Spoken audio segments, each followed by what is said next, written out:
ನಮಸ್ಕಾರ ಪ್ರಿಯ ವೀಕ್ಷಕರೇ, ಕೃಷ್ಣಾಷ್ಟಮಿ ವಿಶೇಷ ಕಾರ್ಯಕ್ರಮಕ್ಕೆ ತಮಗೆಲ್ಲರಿಗೂ ಪ್ರೀತಿಪೂರ್ವಕ ಸ್ವಾಗತ. ನಾನು ನಿಮ್ಮ ಮಂದಾರ ರಾಜೇಶ್.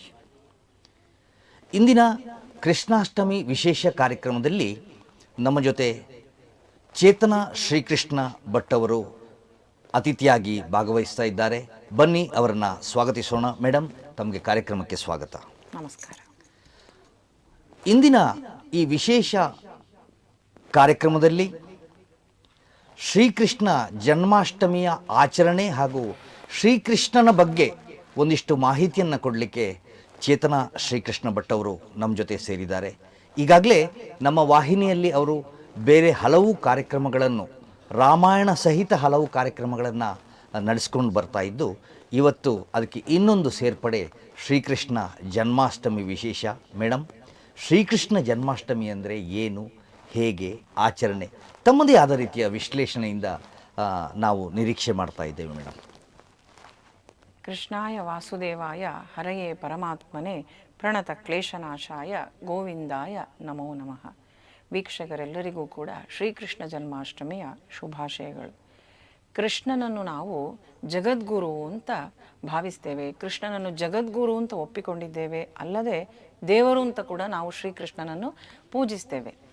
ಶ್ರಾವಣ ಮಾಸದಲ್ಲಿ ಅನೇಕ ಹಬ್ಬಗಳು ಇವಾಗ ಒಂದಾದ ಮೇಲೊಂದು ಬರ್ತಾ ಇದೆ. ವರಮಹಾಲಕ್ಷ್ಮಿ ಆಯಿತು, ನಾಗರ ಪಂಚಮಿ, ಇದೆಲ್ಲ ಮುಗಿಸಿಕೊಂಡು ನಾವೀಗ ಶ್ರೀಕೃಷ್ಣ ಜನ್ಮಾಷ್ಟಮಿಯ ಸಂಭ್ರಮದಲ್ಲಿ ನಾವಿವತ್ತು ಇದ್ದೇವೆ. ಶ್ರೀಕೃಷ್ಣ ಜನ್ಮಾಷ್ಟಮಿ ಅಂತ ಹೇಳುವಾಗ ನಮ್ಮ ಮನಗಳನ್ನು ಮಾತ್ರ ನಾವು ಸಿಂಗರಿಸುವುದಲ್ಲ, ಸಂಭ್ರಮಿಸುವುದಲ್ಲ. ಇಡೀ ಊರು, ಕೇರಿ, ಪಟ್ಟಣ ಎಲ್ಲ ಕಡೆಯಲ್ಲಿಯೂ ನಾವು ಜನ್ಮಾಷ್ಟಮಿಯ ಸಂಭ್ರಮವನ್ನು ಇವತ್ತು ನಾವು ಕಾಣ್ತಾ ಇದ್ದೇವೆ. ಭಗವಂತ ಶ್ರೀಕೃಷ್ಣನ ಜನ್ಮೋತ್ಸವಕ್ಕಾಗಿ ಇಡೀ ಊರೇ ಸಜ್ಜಾಗಿ ನಿಂತಿರುವುದನ್ನು ಇವತ್ತು ನಾವು ಕಾಣ್ತಾ ಇದ್ದೇವೆ. ಶ್ರೀಕೃಷ್ಣ ಅಂತ ಹೇಳಿದರೆ ಭಗವಂತ ನಮಗೆ ಒಂದು ರೀತಿ ಆಕರ್ಷಣೆ. ಶ್ರೀಕೃಷ್ಣ ಅಂದರೆ ಒಂದು ರೀತಿಯ ಉತ್ಸಾಹ, ಉಲ್ಲಾಸ, ಸಂಭ್ರಮ ಎಲ್ಲವೂ ಕೂಡ ಆ ಶ್ರೀಕೃಷ್ಣನ ವ್ಯಕ್ತಿತ್ವದಲ್ಲಿ ನಾವು ಕಾಣ್ಬೋದು. ಶ್ರೀಕೃಷ್ಣ ಪರಮಾತ್ಮ ದ್ವಾಪರದಲ್ಲಿ ಬಂದಂತಹ ಮಹಾವಿಷ್ಣುವಿನ ಅವತಾರವಾಗಿದ್ದರೂ ಕೂಡ ಇನ್ನು 100 ವರ್ಷಗಳು ಕಳೆದ ನಂತರವೂ ಕೂಡ ಶ್ರೀಕೃಷ್ಣ ಚಿಂತನೆಗಳು, ಶ್ರೀಕೃಷ್ಣ ವಿಚಾರಗಳು ಅದು ಪ್ರಸ್ತುತವೇ. ಅದು ಹಳೆಯದಾಗುವುದು ಅಂತೇಳಿ ಏನಿಲ್ಲ. ಯಾಕಂದರೆ ಶ್ರೀಕೃಷ್ಣ ತನ್ನ ಜೀವನ ಕಾಲದಲ್ಲಿ, ಆ ಅವತಾರ ಕಾಲದಲ್ಲಿ ಕೊಟ್ಟಂತಹ ಸಂದೇಶಗಳು ಆ ರೀತಿಯಾಗಿದೆ. ಹಾಗಾಗಿ ಶ್ರೀಕೃಷ್ಣ ಇನ್ನು ಎಷ್ಟೇ ವರ್ಷಗಳು ಕಳೆದರೂ ಶ್ರೀಕೃಷ್ಣ ಚಿಂತನೆಗಳು ಪ್ರಸ್ತುತವಾಗಿಯೇ ಉಳಿಯುವಂಥದ್ದು ಅಂತ. ಹಾಗಾದಾಗ ಶ್ರೀಕೃಷ್ಣ ಯಾಕಾಗಿ ಭಗವಂತ ಶ್ರೀಕೃಷ್ಣನಾಗಿ ಭೂಮಿಯಲ್ಲಿ ಅವತಾರ ಎತ್ತಿ ಬಂದ, ಈ ಎಲ್ಲ ಹಿನ್ನೆಲೆಗಳನ್ನೂ ಕೂಡ ನಾವು ತಿಳ್ಕೊಳ್ಳುವಂತಹ ಪ್ರಯತ್ನವನ್ನು ಇವತ್ತು ನಾವು ಮಾಡುವ. ಶ್ರೀಕೃಷ್ಣ ಅಂದರೆ ಕೇವಲ ನಮ್ಮ ಧಾರ್ಮಿಕ, ಆಧ್ಯಾತ್ಮಿಕ ಈ ವಿಚಾರಗಳಲ್ಲಿ ಮಾತ್ರ ಅವನ ಪ್ರಭಾವವನ್ನು ನಾವು ಕಾಣುವಂಥದ್ದಲ್ಲ. ಶ್ರೀಕೃಷ್ಣ ಎಲ್ಲ ಕ್ಷೇತ್ರದಲ್ಲೂ, ಸಾಹಿತ್ಯ ಕ್ಷೇತ್ರ ಇರ್ಬೋದು, ಕಾವ್ಯ ಇರ್ಬೋದು, ಚಿತ್ರಕಲೆ ಇರ್ಬೋದು, ಶಿಲ್ಪಕಲೆ, ಹೀಗೆ ಎಲ್ಲ ಕಡೆಯಲ್ಲಿಯೂ ನಾವು ಶ್ರೀಕೃಷ್ಣನ ಪ್ರಭಾವವನ್ನು ಕಾಣ್ತೇವೆ. ಶ್ರೀಕೃಷ್ಣನ ಚಿತ್ರವನ್ನು ಬಿಡಿಸಿದಷ್ಟು ಅಥವಾ ಶ್ರೀಕೃಷ್ಣನ ಶಿಲ್ಪಗಳನ್ನು ಕೆತ್ತಿದಷ್ಟು ಇನ್ಯಾವುದೇ ಶಿಲ್ಪವನ್ನೂ ಕೂಡ ಯಾವುದೇ ಒಬ್ಬ ಶಿಲ್ಪಕಾರ ಕೆತ್ತಿರಲಿಕ್ಕಿಲ್ಲ. ಶ್ರೀಕೃಷ್ಣನ ಒಂದೆರಡೋ ವಿಗ್ರಹಗಳು ಇಲ್ಲದಂತಹ ಮನೆಯೂ ಇರಲಿಕ್ಕಿಲ್ಲ. ಆದರೆ ಇವತ್ತು ನಾವು ಶ್ರೀಕೃಷ್ಣನನ್ನು, ಆ ವ್ಯಕ್ತಿತ್ವವನ್ನು ಒಂದು ರೀತಿಯಲ್ಲಿ ಕೆಲವೊಂದು ಕಡೆ ತಪ್ಪಾಗಿಯೂ ಅರ್ಥೈಸಿಕೊಂಡಿದ್ದೇವೆ. ಅಂದರೆ ಒಬ್ಬರು ನನ್ನ ಬಳಿಯೇ ಹೇಳಿದಂತಹ ವಿಚಾರ, ನೀವು ನಿಮ್ಮ ಮನೆಯಲ್ಲಿ ಕೊಳಲನ್ನು ಹಿಡಿದುಕೊಂಡಿರುವಂತಹ ಕೃಷ್ಣನನ್ನು ಇಟ್ಟುಕೊಳ್ಳಬೇಡಿ, ಕೊಳಲು ಬೇಡ ಅಂತ. ಶ್ರೀಕೃಷ್ಣನೇ ಕೊಳಲನ್ನು ಬಿಟ್ಟಿಲ್ಲ, ಹಾಗಿದ್ದಾಗ ನಾವು ಯಾಕೆ ಬಿಡಬೇಕು? ಇದೆಲ್ಲ ಕೆಲವೊಂದು ಮಿಥ್ಯಾಚಾರಗಳು. ಕೊಳಲು ಹಿಡಿದ ಕೃಷ್ಣನನ್ನು ಮನೆಯಲ್ಲಿಟ್ಟುಕೊಂಡ್ರೆ ಆಸ್ತಿ ನಷ್ಟವಾಗ್ತದೆ ಅಂತ ಹೇಳುವಂಥದ್ದೆಲ್ಲ ಒಂದು ತಪ್ಪು ಅಭಿಪ್ರಾಯಗಳು ಇವತ್ತು ಜನಮಾನಸದಲ್ಲಿ ಉಂಟು. ಆಸ್ತಿ ಬಿಟ್ಟು ಕೊಳಲಿಗಾಗಿ ಹಿಂದೆ ಓಡಿದವರನ್ನು ನಾವು ದ್ವಾಪರ ಯುಗದಲ್ಲಿ ಆ ಗೋಪಿಯರೆಲ್ಲರನ್ನು ಕಾಣ್ತೇವೆ. ಅವರ ಆ ಒಂದು ಕೃಷ್ಣನ ಬಗ್ಗೆ ಇರುವಂತಹ ಪ್ರೀತಿ ನಾವು ನೋಡಿದರೆ ಎಲ್ಲ ಆಸ್ತಿಯನ್ನು ಬಿಟ್ಟು ಆ ಕೊಳಲ ದನಿಗಾಗಿ ಓಡಿ ಹೋಗಿದ್ದಾರೆ ಅವರು. ಹಾಗಿದ್ದಾಗ ನಾವು ಯಾಕೋಸ್ಕರ ಕೊಳ ಹಿಡಿದಂತಹ ಕೃಷ್ಣನನ್ನು ಬಿಡಬೇಕು? ಕೃಷ್ಣನ ಚಿತ್ರವನ್ನು ನಾವಿವತ್ತು ನೋಡಿದರೆ ಕೃಷ್ಣನ ಚಿತ್ರವನ್ನು ಬಿಡಿಸ್ತಾರೆ ಚಿತ್ರಕಾರರು. ಎಷ್ಟೊಂದು ಸಹಜವಾಗಿ, ಸರಳವಾಗಿ, ಸುಂದರವಾಗಿ ಬಿಡಿಸ್ತಾರೆ. ಒಂದು ನವಿಲುಗರಿ ಇದ್ದರೆ ಸಾಕು ಕೃಷ್ಣ ಅಂತ ಅರ್ಥ ಮಾಡ್ಕೊಳ್ತೇವೆ. ಒಂದು ಕೊಳಲು ಇದ್ದರೆ ಸಾಕು ಅದು ಕೃಷ್ಣ ಅಂತ ನಮಗೆ ಗೊತ್ತಾಗ್ತದೆ. ಅಷ್ಟು ಸರಳವಾಗಿ ಆ ಒಂದು ಚಿತ್ರಣವನ್ನು ನಮಗೆ ಕೊಡ್ಬೋದು. ಚಿತ್ರದ ಮುಖಾಂತರವಾಗಲಿ ಅಥವಾ ಯಾವುದೇ ಶಿಲ್ಪದ ಮುಖಾಂತರ ಆಗಲಿ ಕೃಷ್ಣ ಚಿಂತನೆ ಅಂತ ಹೇಳುವಂಥದ್ದು ಅಷ್ಟು ಸರಳವಾಗಿ ನಮಗೆ ಗ್ರಹಿಸಲಿಕ್ಕೆ ಸುಲಭವಾಗಿ ಸಾಧ್ಯವಾಗುವಂಥದ್ದು ಕೃಷ್ಣನ ಒಂದು ವ್ಯಕ್ತಿತ್ವವೇ ಹಾಗೆ, ಕೃಷ್ಣ ಚಿಂತನೆಯೇ ಹಾಗೆ, ಕೃಷ್ಣ ವಿಚಾರಗಳೇ ಹಾಗೆ, ಅತ್ಯಂತ ಸರಳವಾಗಿರುವಂಥದ್ದು. ಇನ್ನು ಭಗವಂತ ಶ್ರೀಕೃಷ್ಣನಾಗಿ ಯಾಕೆ ಬಂದ, ಈ ವಿಚಾರದ ಬಗ್ಗೆ ನಾವು ಆಲೋಚನೆಯನ್ನು ಮಾಡಿದರೆ, ಚಿಂತನೆಯನ್ನು ನಡೆಸಿದರೆ, ಕಲಿಯುಗಕ್ಕೆ 5,000 ವರ್ಷಗಳ ಹಿಂದೆ ದ್ವಾಪರ ಯುಗದಲ್ಲಿ ಎಲ್ಲ ಕಡೆ ಭೂಮಿಯಲ್ಲಿ ದೈತ್ಯರ ಆಳ್ವಿಕೆ, ಎಲ್ಲಿಯೂ ಧರ್ಮಾಚರಣೆ ಅಂತ ಹೇಳುವಂಥದ್ದಿಲ್ಲ. ಎಲ್ಲ ಕಡೆಯಲ್ಲಿ ದುಷ್ಟರೇ ತಾವು ರಾಜ್ಯಭಾರವನ್ನು ಮಾಡ್ತಿದ್ರು. ಎಲ್ಲ ಕಡೆ ಅಧರ್ಮ, ಯಾಗ ಯಜ್ಞಗಳಿಲ್ಲ. ಇಂತಹ ಸಂದರ್ಭದಲ್ಲಿ ಭೂತಾಯಿಗೆ ಭೂಭಾರ ಹೆಚ್ಚಾಗುತ್ತದೆ. ಆವಾಗ ಭೂತಾಯಿ ಏನು ಮಾಡ್ತಾಳೆ ಅಂದರೆ, ಬ್ರಹ್ಮದೇವರ ಬಳಿಗೆ ಗೋರೂಪವನ್ನು ಧರಿಸಿಕೊಂಡು ತಾನು ಅಳುತ್ತಾ ಹೋಗುತ್ತಾಳೆ. ಬ್ರಹ್ಮದೇವರ ಬಳಿಯಲ್ಲಿ ಹೋಗಿ ಆದಷ್ಟು ಬೇಗ ಭೂಭಾರವನ್ನು ಹರಣ ಮಾಡಿಕೊಳ್ಳಬೇಕು ಅಂತ ತಾನು ದೈನ್ಯಳಾಗಿ ಬೇಡಿಕೊಳ್ತಾಳೆ ಭೂದೇವಿ. ಆ ಹೊತ್ತಲ್ಲಿ ಬ್ರಹ್ಮದೇವರು ಸಕಲ ದೇವತೆಗಳನ್ನು ಕರ್ಕೊಂಡು, ಜೊತೆಯಲ್ಲಿ ಭೂತಾಯಿಯನ್ನು ತನ್ನ ಜೊತೆಯಲ್ಲಿ ಕರೆದುಕೊಂಡು ನಾರಾಯಣನ ಬಳಿಯಲ್ಲಿ ವೈಕುಂಠಕ್ಕೆ ಬಂದು ಅಲ್ಲಿ ಭಗವಂತನಲ್ಲಿ ಭಿನ್ನವಿಸಿಕೊಂಡಾಗ, ಶೀಘ್ರದಲ್ಲಿಯೇ ಈ ಭೂಭಾರ ಹರಣಕ್ಕಾಗಿ ನಾನು ಭೂಮಿಯಲ್ಲಿ ಅವತಾರ ಎತ್ತಿ ಬರ್ತೇನೆ ಅಂತ ಭಗವಂತನಿಂದ ಆಶ್ವಾಸನೆ. ಆ ರೀತಿಯಾಗಿ ಆಶ್ವಾಸನೆ ಲಭಿಸಿದ ನಂತರ ಬ್ರಹ್ಮದೇವರು ಎಲ್ಲ ದೇವತೆಗಳಿಗೂ ಹೇಳ್ತಾರೆ, ನೀವು ಯಾವಾಗ ಭಗವಂತ ಭೂಮಿಯಲ್ಲಿ ಅವತಾರ ಎತ್ತಿ ಬರ್ತಾನೋ ಅದೇ ಸಂದರ್ಭದಲ್ಲಿ ನೀವು ಕೂಡ ಆ ಅವತಾರಕ್ಕೆ ಪೂರಕವಾಗುವಂಥ ಇತರ ಪಾತ್ರಗಳಲ್ಲಿ ಭೂಮಿಯಲ್ಲಿ ಅವತಾರ ತರಿದು ಅಥವಾ ಜನ್ಮ ಎತ್ತಿ ನೀವು ಬರಬೇಕು ಅಂತ. ಹಾಗಾದರೆ ಎಲ್ಲಿ ಇದೊಂದು ವೇದಿಕೆ ನಿರ್ಮಾಣ ಆಗಬೇಕು. ಈಗ ಭಗವಂತ ಭೂಮಿಯಲ್ಲಿ ಅವತಾರ ಎತ್ತಿ ಬರಲಿಕ್ಕೆ ಭೂಭಾರ ಹರಣಕ್ಕಾಗಿ ಆಗುವಂಥ ಅವತಾರ ಎಲ್ಲಿ ಆ ವೇದಿಕೆ ಅಂದರೆ, ನಮಗೆಲ್ಲ ಗೊತ್ತಿರುವ ಹಾಗೆ ಮಥುರಾ ಪಟ್ಟಣದಲ್ಲಿ ಶೂರಸೇನ ಅಂತ ಹೇಳುವಂಥ ಅವನೊಬ್ಬ ರಾಜ, ಯದುಕುಲದ ಅರಸು. ಶೂರಸೇನನ ಮಗ ವಸುದೇವ. ಅದೇ ರೀತಿಯಾಗಿ ಅದೇ ಮಥುರಾ ಪಟ್ಟಣದಲ್ಲಿ ಭೋಜಕುಲದ ಅರಸು ಉಗ್ರಸೇನ. ಉಗ್ರಸೇನನ ತಮ್ಮ ದೇವಕ. ಆ ದೇವಕನ ಮಗಳು ದೇವಕಿ. ಉಗ್ರಸೇನನಿಗೊಬ್ಬ ಮಗ ಇರುವಂಥದ್ದು ಕಂಸ. ಆ ಕಂಸನಾದರೂ ಪರಮ ದುಷ್ಟ, ಆದರೆ ತಂಗಿ ಮೇಲೆ ಬಹಳ ಪ್ರೀತಿ. ಈ ಕಥಾಭಾಗಗಳೆಲ್ಲ ನಮಗೆ ಗೊತ್ತು. ಈ ವಸುದೇವನಿಗೂ ದೇವಕಿಗೂ ವಿವಾಹ ಅಂತ ಹೇಳುವಂಥದ್ದು ತೀರ್ಮಾನವಾಗ್ತದೆ, ವಿವಾಹವೂ ನಡೀತದೆ. ಸ್ವತಃ ಕಂಸ ಸಂತೋಷದಿಂದ ಕರ್ಕೊಂಡು ವಿವಾಹದ ದಿಬ್ಬಣವನ್ನು ಕರ್ಕೊಂಡು ಬರ್ತಾ ಇರಬೇಕಾದ್ರೆ ಅಶರೀರವಾಣಿ ಆಗುವಂಥದ್ದು, ಈ ನಿನ್ನ ತಂಗಿಯ 8ನೇ ಗರ್ಭದಿಂದ ಬರುವಂತಹ ಶಿಶುವಿನಿಂದ ನಿನಗೆ ಮೃತ್ಯು ಸಂಭವಿಸ್ತದೆ ಅಂತ. ಆವಾಗಲೇ ಕಂಸನ ದುಷ್ಟತನ ಮಿತಿಮೀರಿ ಹೋಗಿತ್ತು. ತಂಗಿ ಅಂತ ಹೇಳುವಂಥದ್ದೊಂದು ವಾತ್ಸಲ್ಯ ಮಾತ್ರ ಅವನಲ್ಲಿ ಇತ್ತು. 8ನೇ ಗರ್ಭದಿಂದ ಬರುವಂತಹ ಮಗುವಿನಿಂದ ನಿನಗೆ ಮರಣ ಅಂತ. ಆವಾಗ ಕಂಸ ಕನಲಿ ಬಿಡ್ತಾನೆ, ಸಿಟ್ಟುಕೊಳ್ತಾನೆ, ಕ್ರೋಧ. ಆವಾಗಲೇ ತಂಗಿ ಅಂತ ಹೇಳುವಂಥ ವಾತ್ಸಲ್ಯ ಹೊರಟು ಹೋಯಿತು. ಅವಳನ್ನು ವಧಿಸಲಿಕ್ಕೆ ಅಂತ ಹೋಗುವಷ್ಟರಲ್ಲಿ ವಸುದೇವ ತಡಿತಾನೆ. ಇನ್ನೂ ಕೂಡ ವಿವಾಹದ ಮಂಗಳ ಚಿಹ್ನೆಗಳು ಆರಿಲ್ಲ ಅವಳ ಶರೀರದಿಂದ, ಈಗಲೇ ವಧಿಸಬೇಡ, ನಿನಗೆ ಸಮಸ್ಯೆ ಇರುವಂಥದ್ದು ಹುಟ್ಟುವಂತಹ ಶಿಶುಗಳಿಂದ, ಎಲ್ಲ ಶಿಶುಗಳನ್ನು ನಿನಗೆ ತಂದು ಒಪ್ಪಿಸ್ತೇನೆ ಅಂತ ಹೇಳ್ತಾನೆ. ಹಾಗಾಗಿ ಇವರನ್ನಿಬ್ಬರನ್ನು ಕೊಂಡೋಗಿ ಕಾರಾಗೃಹದಲ್ಲಿ ಇಡಲಾಗ್ತದೆ. ಈ ಭಾಗ ಎಲ್ಲ ನಮಗೆ ಗೊತ್ತು. ಸೆರೆಮನೆಯಲ್ಲಿ ಇಡ್ತಾರೆ. ಅಲ್ಲಿ ಒಂದರ ಮೇಲೊಂದು 6 ಶಿಶುಗಳು, 6 ಶಿಶುಗಳನ್ನು ಕೂಡ ನಿರ್ದಾಕ್ಷಿಣ್ಯವಾಗಿ ಕೊಂದು ಹಾಕ್ತಾನೆ ಕಂಸ. 7ನೇ ಬಾರಿ ದೇವಕಿ ದೇವಿಗೆ ಗರ್ಭ ಕಟ್ಟಿದೆ. ಈ ಬಗ್ಗೆ ನಾವು ಸ್ವಲ್ಪ ಇಲ್ಲಿ ಚಿಂತನೆಯನ್ನು ಮಾಡಬೇಕು. 7ನೇ ಬಾರಿ ಗರ್ಭವನ್ನು ಪ್ರವೇಶಿಸುವುದು ಯಾರು? 7ನೇ ಬಾರಿ ಆ ಗರ್ಭವನ್ನು ಪ್ರವೇಶಿಸುವಂಥದ್ದು ಸ್ವತಃ ಆದಿಶೇಷ. ಹಿಂದೆ ಯಾವಾಗ ಭಗವಂತ ಶ್ರೀರಾಮನಾಗಿ ಬಂದಿದ್ನೋ ತ್ರೇತಾಯುಗದಲ್ಲಿ, ಆವಾಗ ಆದಿಶೇಷ ತಾನು ಲಕ್ಷ್ಮಣನಾಗಿ ಬಂದು ಅನನ್ಯವಾದಂತಹ ಸೇವೆಯನ್ನು ಮಾಡಿದ್ದ ಶ್ರೀರಾಮಚಂದ್ರ ಸ್ವಾಮಿಗೆ. ಈಗ ಭಗವಂತ ತಾನು ಆ ಋಣವನ್ನು ಒಂದಷ್ಟು ಸಂಧಿಸಬೇಕು, ಆ ಭಗವಂತ ತಾನು ಕೂಡ ಸೇವೆ ಮಾಡಬೇಕು ಆದಿಶೇಷನಿಗೆ ಅಂತ ಹೇಳುವ ಉದ್ದೇಶದಿಂದ ನಾನು ತಮ್ಮನಾಗಿ ಬರ್ತೇನೆ ಅಂತ ತೀರ್ಮಾನ ಮಾಡಿದ್ದಾನೆ. 7ನೇ ಬಾರಿ ಗರ್ಭವನ್ನು ಆದಿಶೇಷ ತಾನು ಪ್ರವೇಶ ಮಾಡಿದ್ದಾನೆ. ಆದರೆ ಈ ಹೊತ್ತಿಗೆ ಭಗವಂತನಿಂದ ತನ್ನ ಯೋಗ ಮಾಯೆಗೊಂದು ಸಂದೇಶ ಹೋಗ್ತದೆ. ಅದು ಏನು? ಕಂಸ ಬಂದು ಬಿಡುವುದಿಲ್ಲ. ಈಗ ಈ ಗರ್ಭದ ಮೇಲೆ ತನ್ನ ಬಲ ಪ್ರಯೋಗ ಮಾಡ್ತಾನೆ. ಈ ಶಿಶುವನ್ನೂ ಕೂಡ ವಧಿಸಲಿಕ್ಕೆ ಬರ್ತಾನೆ. ಅಲ್ಲದೆ ಆ ಶಿಶುವಿಗೆ ಮುಂದೆ ಇಡೀ ಶ್ರೀಕೃಷ್ಣನ ಜೀವನದುದ್ದಕ್ಕೂ ಕೂಡ ಒಂದು ಮಹತ್ತರವಾದಂತಹ ಕಾರ್ಯ ಉಂಟು, ಜೊತೆಗೂಡಿ ಮಾಡುವಂಥದ್ದು.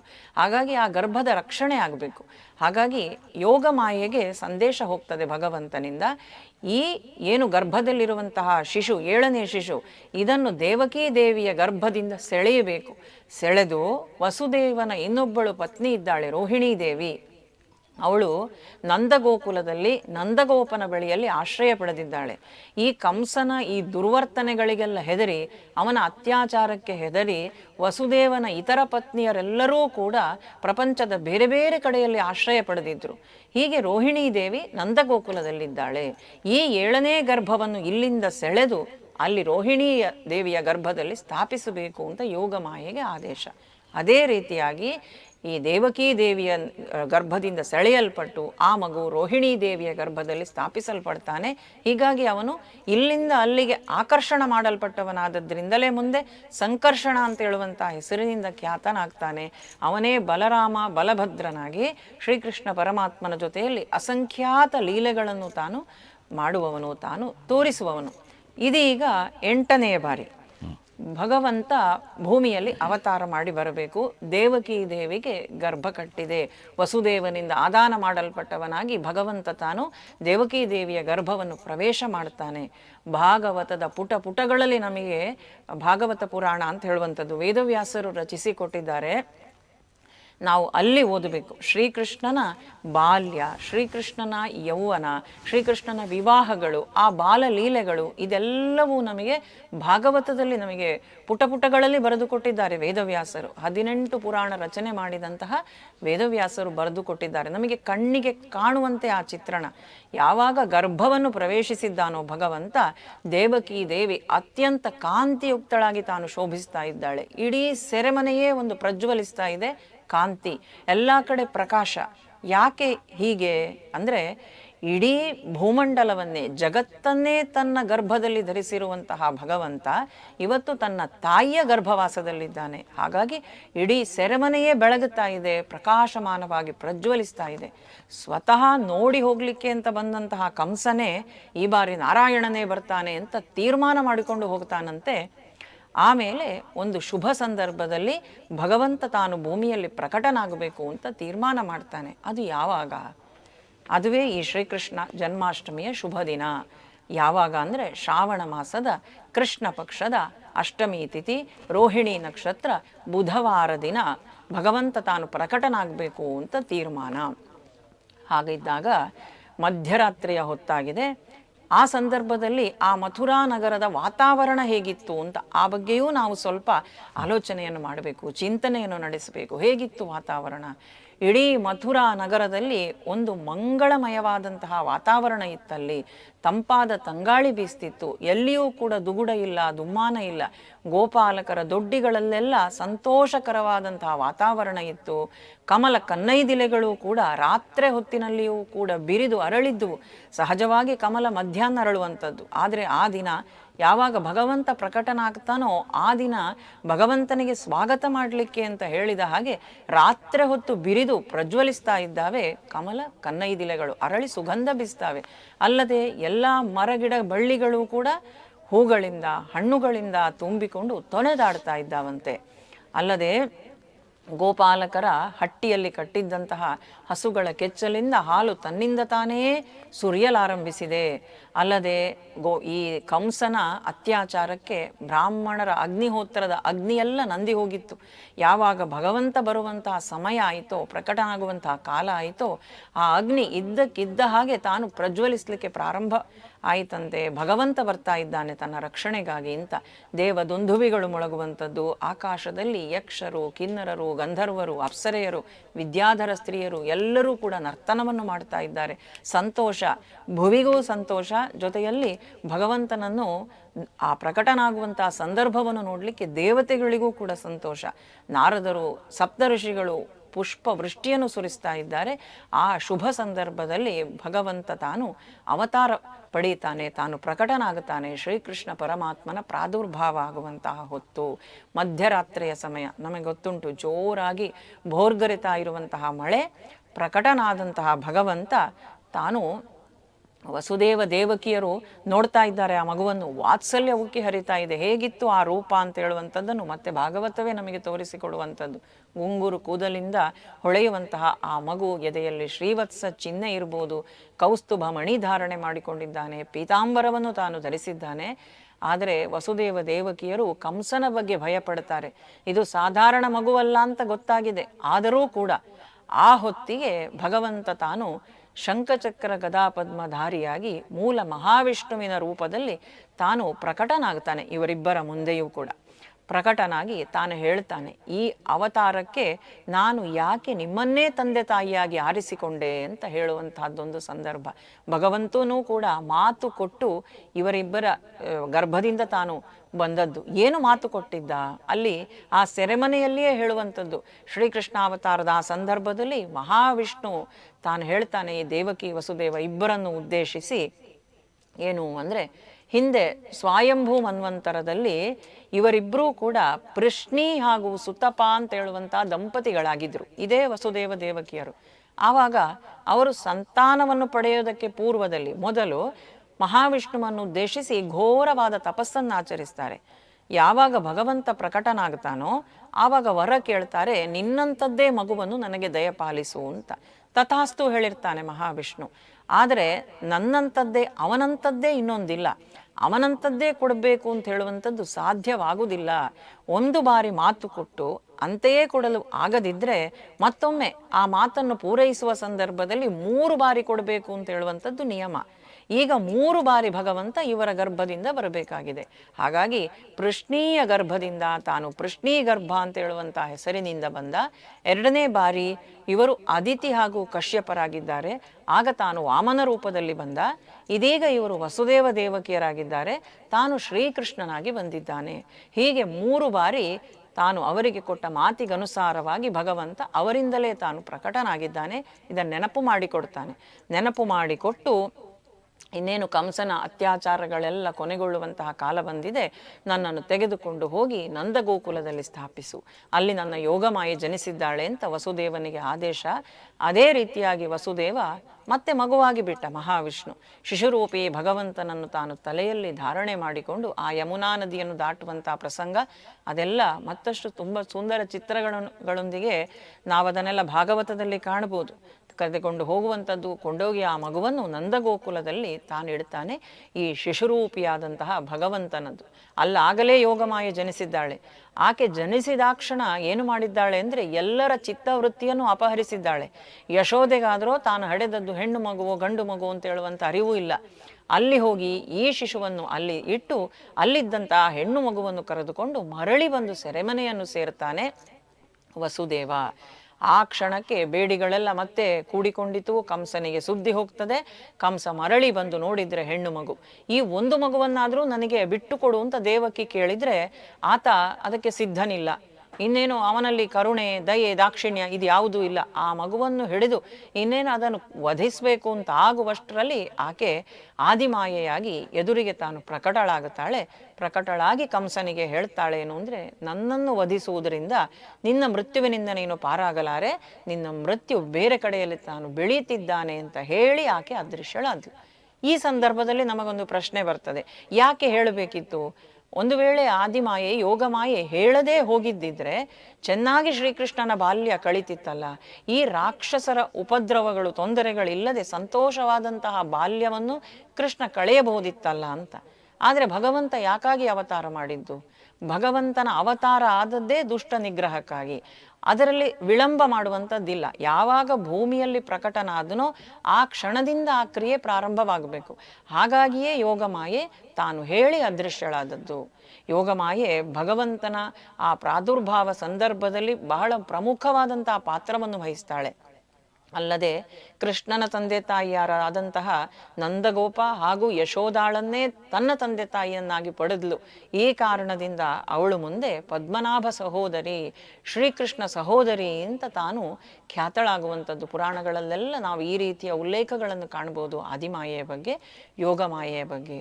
ಹೀಗೆ ಕೃಷ್ಣ ಮಥುರೆಯಲ್ಲಿ ಹುಟ್ಟಿದವನು. ತಾನು ಬಂದು ಭಗವಂತ ನಂದಗೋಕುಲವನ್ನು ಸೇರ್ತಾನೆ. ಆ ನಂದಗೋಕುಲದಲ್ಲಿ ಈ ಕಂಸನಿಗೆ ಗೊತ್ತಾಯಿತು, ಇನ್ನು ಅಲ್ಲಿ ಹುಡುಕುತ್ತಾನೆ ಎಲ್ಲೆಲ್ಲ ನವಜಾತ ಶಿಶುಗಳಿದೆ ಅಂತ. ಈ ಅರಿವು ಪತ್ತೆ ಆಗ್ತದೆ ಅವರಿಗೆ, ಭಗವಂತ ಅಲ್ಲಿದ್ದಾನೆ ಶ್ರೀಕೃಷ್ಣ ಅಂತ. ಅನೇಕ ರಾಕ್ಷಸರನ್ನು ಕಳಿಸುವಂಥದ್ದು ನಮಗೆ ಗೊತ್ತು. ಪ್ರಥಮ ಬಾರಿಗೆ ಪೂತನಾ ಬರುವಂಥದ್ದು, ಆಮೇಲೆ ಶಕಟಾಸುರ, ಅಘಾಸುರ, ಅದೇ ರೀತಿಯಾಗಿ ಪ್ರಬಂಧಾಸುರ, ಎಲ್ಲರೂ ಧೇನುಕಾಸುರ, ಹೀಗೆ ಅನೇಕ ರಾಕ್ಷಸರನ್ನು ಒಂದರ ಮೇಲೊಂದು ಕಳಿಸ್ತಾನೆ. ಎಲ್ಲರನ್ನೂ ಕೂಡ ಭಗವಂತ ತಾನು ನಿಗ್ರಹಿಸ್ತಾನೆ. ಆಮೇಲೆ ಏನಾಗುವಂಥದ್ದು, ಎಲ್ಲ ರಾಕ್ಷಸರನ್ನು ವಧಿಸುವಂಥದ್ದು, ಆ ಕಾಳಿಂಗ ಮರ್ದನದ ಕತೆ, ಗೋವರ್ಧನ ಗಿರಿಯನ್ನು ಉದ್ಧಾರ ಮಾಡುವಂಥದ್ದು, ಈ ಎಲ್ಲ ವಿಚಾರಗಳು ಕೂಡ ನಮಗೆ ಭಾಗವತ ಪುರಾಣದಲ್ಲಿ ಈ ಎಲ್ಲ ವಿವರಗಳನ್ನು ಕೂಡ ನಾವು ಕೇಳ್ಬೋದು, ಓದ್ಬೋದು, ಆನಂದಿಸಬಹುದು ನಾವು. ಅಲ್ಲದೆ ಆ ಗೋಪಿಯರು ಎಷ್ಟೊಂದು ಹಚ್ಚಿಕೊಂಡಿದ್ರು ಭಗವಂತನನ್ನು, ಶ್ರೀಕೃಷ್ಣನನ್ನು ಅಂತ. ಕೇವಲ ಕೃಷ್ಣ ಯಶೋದೆಗೆ ಮಾತ್ರ ಮಗುವಲ್ಲ, ನಂದ ಗೋಕುಲದ ಪ್ರತಿಯೊಬ್ಬರಿಗೂ ಕೃಷ್ಣ ಅಂತ ಹೇಳಿದ್ರೆ ಅಷ್ಟೊಂದು ಪ್ರೀತಿ, ಅಷ್ಟೊಂದು ಆದರ ಅವನಿಗೆ. ಅವನೊಂದು ಕೊಳಲು ನುಡಿಸಿದ ಅಂತಾದರೆ ಎಲ್ಲ ಗೋಪಿಕಾ ಸ್ತ್ರೀಯರು ತಮ್ಮ ಇದ್ದ ಎಲ್ಲ ಕೆಲಸಗಳನ್ನು ಕೂಡ ಬಿಟ್ಟು ಓಡೋಡಿ ಬರ್ತಾ ಇದ್ರಂತೆ. ಇದೆಲ್ಲವನ್ನು ನಾವು ನೋಡಬೇಕು. ಜಯದೇವನ ಗೀತಗೋವಿಂದ ಅಂತ ಹೇಳುವಂಥದ್ದೊಂದು ಗ್ರಂಥ ಉಂಟು. ಅಲ್ಲಿಯೂ ಕೂಡ ಈ ಬಗ್ಗೆ ಬಹಳ ಸುಂದರವಾದಂಥ ಉಲ್ಲೇಖಗಳೆಲ್ಲ ನಾವು ಕಾಣ್ತೇವೆ. ಅವರ ಪ್ರೀತಿ ಎಷ್ಟಿತ್ತು ಅಂತ. ಕೃಷ್ಣ ಬೆಣ್ಣೆಯನ್ನು ಕದಿಯುವುದು, ಆ ಬೆಣ್ಣೆ ನಾವು ಹೊರನೋಟಕ್ಕೆ ನೋಡಿದರೆ ಕೃಷ್ಣ ಬೆಣ್ಣೆ ಕದ್ದ, ಆದರೆ ಅದರೊಳಗೆಲ್ಲ ಚಿಂತನೆ, ವೇದಾಂತದ ಚಿಂತನೆಗಳುಂಟು. ಬೆಣ್ಣೆ ನಮ್ಮ ಮನಸ್ಸು, ಕೃಷ್ಣ ಕದ್ದದ್ದು ನಮ್ಮ ಮನಸ್ಸು ಅಂತ.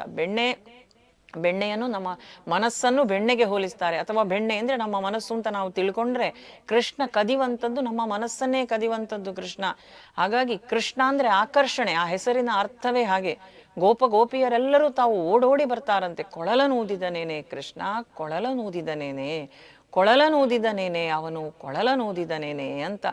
ಕಣ್ಣ ನೀರು ಸುರಿಯಿತೇನೆ, ನಿನ್ನ ಚಿತ್ತ ಕರಗಿತೇನೆ, ಯಾವ ಭಾವ ಪಾಕವಾಗಿ ತುಂಬಿ ತುಳುಕಿ ಸೂಸಿತಲ್ಲೇ ಕೊಳಲನೂದಿದನೇನೆ ಅಂತ ಅವರ ಪ್ರೀತಿಯನ್ನು ನಾವು ನೋಡಬೇಕು. ಯಾಕೆ? ಅದು ಯಾವುದೇ ರೀತಿಯಾದಂತಹ ಒಂದು ಫಲಾಪೇಕ್ಷೆ ಇಲ್ಲದೆ ಕೇವಲ ಕೃಷ್ಣನನ್ನು ಪ್ರೀತಿ ಮಾಡುವುದು, ಇಷ್ಟೇ ಅವರಿಗೆ ಗೊತ್ತಿರುವಂಥದ್ದು. ನಾವು ಇದನ್ನೆಲ್ಲವನ್ನು ಗಮನಿಸದೆ ಇವತ್ತು ಕೃಷ್ಣ ತತ್ವದ ಬಗ್ಗೆ, ಕೃಷ್ಣ ವ್ಯಕ್ತಿತ್ವದ ಬಗ್ಗೆ ನಾವು ತಪ್ಪಾಗಿ ತಿಳ್ಕೊಳ್ತೇವೆ. ಅವನನ್ನು ಜಾರ, ಅವನನ್ನು ಚೋರ, ಹೀಗೆಲ್ಲ ಕೃಷ್ಣನನ್ನು ಕರೆಯುವಂಥದ್ದನ್ನು ನಾವು ನೋಡ್ತೇವೆ. ಎಲ್ಲಿ ಜಾರತನ, ಎಲ್ಲಿ ಚೋರತನ? ನಾವು ಒಂದು ವಿಚಾರವನ್ನು ಅದು ತಪ್ಪು ಅಂತ ಹೇಳಬೇಕಾದ್ರೆ ನಾವು ಅದರ ಬಗ್ಗೆ ತೀವ್ರವಾಗಿ ಅಧ್ಯಯನ ಮಾಡಿರಬೇಕು, ತೀವ್ರವಾಗಿ. ಇಲ್ಲಾಂದರೆ ನಾವು ಹೇಳುವ ಅಧಿಕಾರ ನಮಗಿಲ್ಲ. ಸರಿ ಅಂತ ನಾವು ಹೇಳಬೇಕು ಅಂತಾದರೆ ನಮಗೆ ಅಧ್ಯಯನ ಮಾಡದೇ ಇದ್ರೂ ನಡೀತದೆ. 4 ಜನ ಸರಿ ಅಂತ ಹೇಳಿದ್ದನ್ನು ನಾವು ಸರಿ ಅಂತ ಹೇಳುವುದಕ್ಕೆ ಏನೋ ಅಧ್ಯಯನದ ಅವಶ್ಯಕತೆ ಇಲ್ಲ. ಆದರೆ ತಪ್ಪು ಅಂತ ಹೇಳಬೇಕಿದ್ರೆ ಆ ವಿಚಾರವನ್ನು ನಾವು ತಿಳ್ಕೊಂಡಿರಬೇಕು, ಅದರ ಕಡೆಗೆ ನಾವು ಗಮನ ಕೊಟ್ಟಿರಬೇಕು, ಅದರ ಬಗ್ಗೆ ನಾವು ಇನ್ನಷ್ಟು ಹೆಚ್ಚು ಆಸಕ್ತಿಯಿಂದ ಆ ಬಗ್ಗೆ ಅಧ್ಯಯನ ಮಾಡಿರಬೇಕು. ಕೃಷ್ಣನನ್ನು ಅಧ್ಯಯನ ಮಾಡದೆ, ಕೃಷ್ಣನ ಬಗ್ಗೆ ನಾವು ಸಂಪೂರ್ಣ ತಿಳ್ಕೊಳ್ಳದೆ ಅವನನ್ನು ಜಾರ, ಚೋರ ಅಂತ ಹೇಳಲಿಕ್ಕೆ ಹೇಗೆ ಸಾಧ್ಯ? ಕೃಷ್ಣ ಅವರೆಲ್ಲರ ಸೀರೆಯನ್ನು ಕದ್ದ ಅಂತ ಇದೆಲ್ಲ ವಿಚಾರಗಳನ್ನು ನಾವು ಕೇಳ್ತೇವೆ. ಗೋಪಿಯರ ಜೊತೆಯಲ್ಲಿ ಯಾವ ರೀತಿಯಾಗಿ ತಾನು ಆಟ ಆಡಿದ, ಸೀರೆ ಕದ್ದ, ಯಾವಾಗ ಸೀರೆ ಕದ್ದ? ಅವರೆಲ್ಲರೂ ನದಿಯಲ್ಲಿ ಸ್ನಾನ ಮಾಡ್ಲಿಕ್ಕೆ ಹೋದ್ರೆ ಸೀರೆ ತೆಗೆದುಕೊಂಡು ಹೋಗಿ ಅಡಗಿಸಿಡುತ್ತಿದ್ದ. ಮೇಲಕ್ಕೆ ಬಂದ್ರೆ ಕೆಲವೊಂದು ಅಂಗಾಂಗಗಳನ್ನು ಮುಚ್ಚಿಕೊಂಡು ನಿಂತಿದ್ರು, ಎಲ್ಲವನ್ನೂ ಬಿಟ್ಟು ಕೈ ಮೇಲಕ್ಕೆತ್ತಿ ಆಗ ಸೀರೆ ಕೊಡ್ತೇನೆ ಅಂತ ಕೇಳಿದ್ದಾನೆ ಅಂತ. ಇದೆಲ್ಲ ನಾವು ತಪ್ಪಾಗಿ ಆಲೋಚನೆ ಮಾಡುವಂಥದ್ದು. ಇದರ ಹಿಂದೆ ಏನು ಚಿಂತನೆ ಅಂದರೆ, ಆ ಸಂದರ್ಭದಲ್ಲಿ ಅವರು ಯಾವುದೋ ಒಂದು ವೃತವನ್ನು ಮಾಡ್ತಿದ್ರು. ಆವಾಗ ನದಿಯಲ್ಲಿ ನಗ್ನವಾಗಿ ಸ್ನಾನ ಮಾಡುವಂತಿಲ್ಲ, ಆದರೂ ಕೂಡ ಬಂದು ಯಮುನಾ ನದಿಯಲ್ಲಿ ನಗ್ನವಾಗಿ ಸ್ನಾನ ಮಾಡ್ತಿದ್ದಾರೆ ಸೀರೆಯನ್ನೆಲ್ಲ ಇಟ್ಟು. ಕೃಷ್ಣನ ಉದ್ದೇಶ ಏನು? ಒಂದು, ಹಾಗೆ ಮಾಡುವಂತಿಲ್ಲ ಅಂತ ಸೂಚಿಸುವಂಥದ್ದು. ಇನ್ನೊಂದು, ಬಟ್ಟೆಗಳನ್ನೆಲ್ಲ ಹಿಡ್ಕೊಂಡು ಮರದ ಮೇಲೆ ಕೂತ, ಮೇಲೆ ಬಂದಾಗ ಕೈಯೆಲ್ಲ ಬಿಟ್ಟು ಕೈ ಮೇಲೆ ಮಾಡಿ ಕೇಳಿ ಅಂತ ಹೇಳಿದ. ಯಾಕೆ? ನಾವು ಭಗವಂತನ ಮುಂದೆ ಬೆತ್ತಲಾಗಲಿಲ್ಲ ಅಂತಾದರೆ, ಅವನ ಮುಂದೆ ನಮ್ಮ ಮುಚ್ಚುಮರೆ ಇದೆಲ್ಲ ಅವನ ಮುಂದೆ ಅಂತಾದರೆ ಇನ್ನು ಎಲ್ಲಿ ನಮ್ಮನ್ನು ನಾವು ತೋರಿಸಿಕೊಳ್ಳಿಕ್ಕೆ ಸಾಧ್ಯ? ಭಗವಂತನ ಮುಂದೆ ಈ ಯಾವುದೇ ಮುಚ್ಚುಮರೆ ನಮ್ಮಿಂದ ಸಾಧ್ಯ ಇಲ್ಲ, ನಾವು ಮಾಡಬಾರದು. ಅವನಿಂದ ಯಾವುದನ್ನೂ ನಾವು ಮುಚ್ಚಿಡುವಂಥದ್ದಿಲ್ಲ ಅಂತ ಹೇಳುವಂಥದ್ದನ್ನು ಮಾರ್ಮಿಕವಾಗಿ ತೋರಿಸಲಿಕ್ಕೆ ಈ ಪ್ರಸಂಗವೇ ಹೊರತು ಕೃಷ್ಣ ಜಾರ ಅಲ್ಲ, ಕೃಷ್ಣ ಚೋರನೂ ಅಲ್ಲ. ಅಲ್ಲದೆ ಆ ಮಗು ಎಷ್ಟು ವರ್ಷದ್ದು? ಇನ್ನೂ ಕೂಡ 5 ವರ್ಷದ ಪುಟಾಣಿ ಮಗು ಅದು ಕೃಷ್ಣ. ಅಲ್ಲಿ ಇನ್ನಿತರ ಯಾವ ಭಾವನೆಗಳಿರಲಿಕ್ಕೆ ಸಾಧ್ಯ?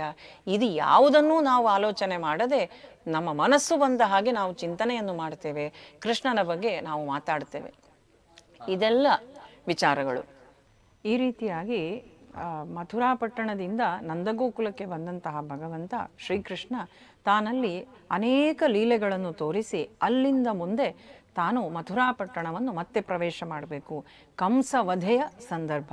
ಶ್ರೀಕೃಷ್ಣ ಬಲರಾಮನ ಜೊತೆಗೂಡಿ ಆ ನಂದಗೋಕುಲವನ್ನು ತಾನು ಬಿಟ್ಟು, ತನ್ನನ್ನು ಅಷ್ಟೊಂದು ಪ್ರೀತಿ ಮಾಡುವಂತಹ ಎಲ್ಲರನ್ನೂ ಕೂಡ ತಾನು ಬಿಟ್ಟು, ಯಾಕಂದರೆ ಕೃಷ್ಣಾವತಾರ ಅಂತ ಆದದ್ದು ಅದು ಒಂದೇ ಕಡೆ ನಿಲ್ಲುವುದಕ್ಕೋಸ್ಕರ ಆದ ಅವತಾರ ಅಲ್ಲ. ಅಲ್ಲಿಂದ ಮುಂದೆ ಹೋಗಬೇಕು. ಮುಂದೆ ಮುಂದೆ ಹೋಗುತ್ತಾ ಎಲ್ಲ ಕಡೆಯಲ್ಲಿ ವ್ಯಾಪಿಸಿಕೊಂಡು ಬಿಡ್ತಾನೆ. ಎಲ್ಲೆಲ್ಲ ದುಷ್ಟರಿದ್ದಾರೋ ಆ ಎಲ್ಲ ದುಷ್ಟ ನಿಗ್ರಹ ಆಗಬೇಕು. ಹಾಗಾಗಿ ನಂದ ಗೋಕುಲವನ್ನು ತಾನು ಬಿಡ್ತಾನೆ. ಆ ಪ್ರೀತಿ ತುಂಬಿದ ಹೃದಯಗಳನ್ನೆಲ್ಲ ಅಲ್ಲೇ ಬಿಟ್ಟಂತಹ ಕೃಷ್ಣ ಅಲ್ಲಿಂದ ಮುಂದೆ ತಾನು ಮಥುರಾ ಪಟ್ಟಣವನ್ನು ಪ್ರವೇಶ ಮಾಡ್ತಾನೆ.